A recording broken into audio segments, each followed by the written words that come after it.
હલચલ ભારત ન્યૂઝ 24 માં આપનું હાર્દિક સ્વાગત છે। સુરતના રાંદેર બસ સ્ટોપ પાસે વિરોધ કરાયો। આતંકીઓના પુતળાને ફાંસી આપી વિરોધ પણ કરાયો। કાશ્મીર આતંકી હુમલામાં મૃત્યુ પામેલા લોકોને શ્રદ્ધાંજલિ અપાઈ।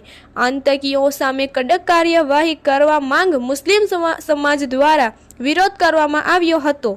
હલચલ ભારત ન્યૂઝ 24 ને જોતા રહો અને સબસ્ક્રાઇબ અને શેર કરતા રહો। રિપોર્ટર વસીમ પટેલ અડાજણ। આપનો પરિચય? મારું નામ શેખ મોહમ્મદ સોહેલ છે, રાંદેરનો રહેવાસી છું। આજે જે વર્ષો ઐતિહાસિક જૂનો રાંદેર વિસ્તાર છે, જેના રાંદેર બસ સ્ટોપ પર અમે લોકો સમસ્ત મુસ્લિમ સમાજના લોકો ભેગા થયા છે। કાશ્મીરના જે વિસ્તારની અંદર આતંકીઓ દ્વારા ભારતના જે નિર્દોષ નાગરિકોને અપમૃત્યુ મારવામાં આવ્યા છે, એની શ્રદ્ધાંજલિનો કાર્યક્રમ રાખવામાં આવ્યો છે અને આતંકીઓના પુતળાને અમે લોકો ફાંસીએ લટકાવ્યું છે। આ પુતળા વતી અમે લોકો સરકારને આ મેસેજ આપવામાં આવે છે, જે લોકો કટ્ટરવાદ, જે લોકો નક્સલવાદ, જે લોકો આતંકવાદ ફેલાવવાનું કાર્ય કરે છે, એ લોકોને જાહેરમાં ફાંસી આપવામાં આવે, જેથી કરીને ભારત દેશના જે કાનૂન છે એનો ડર એ લોકોમાં રહે અને આવા કૃત્યો કરતા પહેલા વિચારે। આપનો પરિચય? એડવોકેટ સઈદ સરદાર, રાંદેર, સુરત। આજે કઈ જગ્યા પર શું કાર્યક્રમ રાખવામાં આવ્યો? આજે રાંદેર ટાઉનના અંદર જે મૃત્યુ થયા છે, આતંકવાદીઓએ જેમને શહીદ કરવામાં આવ્યા છે, તેઓના માટે શ્રદ્ધાંજલિ રાખવામાં આવેલ છે અને રાંદેર વાસીઓ તરફથી અને સમગ્ર ગુજરાત તરફથી અને પૂરા ઇન્ડિયા તરફથી હું અપીલ કરું છું કે જે કોઈ પણ આરોપી કે આતંકવાદી પકડાય તો એનો ઓન ધ સ્પોટ એન્કાઉન્ટર કરવામાં આવે, કારણ કે જો એને ફાંસીની સજા થશે તો પણ વર્ષો સુધી કેસ ચાલે અને પૂરી તપાસ કરવી જોઈએ કે આના પાછળ કોનો હાથ છે।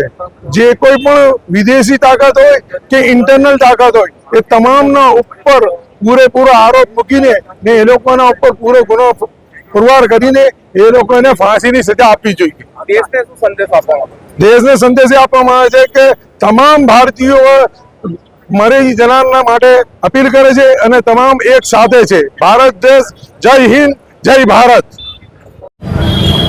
આપનો પરિચય ને શું આયોજન કરેલું?